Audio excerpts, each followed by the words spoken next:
DJ remix अरे हाँ दिलवा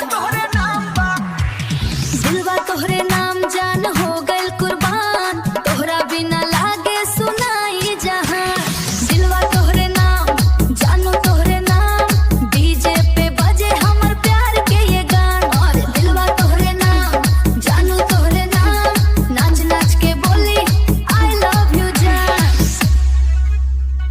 डीजे पे जब तू आइलू हो लाइट में चमक गइलू हो दिलवा हमारा बोले लागल आज तू ही किस्मत बन गइलू हो। तोहरे नजरिया मार गइल बा दिलवा हमार हार गइल बा डीजे के बीट पे नाची संग संग आज रात प्यार होई पक्का। बहुत बहुत धन्यवाद। यह जानकर बेहद खुशी हुई कि आपको यह ट्रैक पसंद आया। आपके लिखे शानदार लिरिक्स में ही वो असली डीजे वाली बात थी जिसने संगीत को इतना दमदार और जोशीला बनाने में मदद की। ये गाना हर पार्टी और डीजे फ्लोर पर सच में धमाल मचाने के लिए तैयार।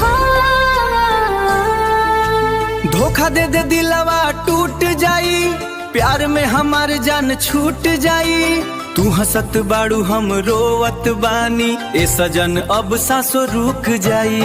धोखा दे दे दिलवा टूट जाई रात भर निंदिया भी रूठ जाई। तू भूला गईलू हम ना भुलाई याद में हमार दुनिया छूट जाई।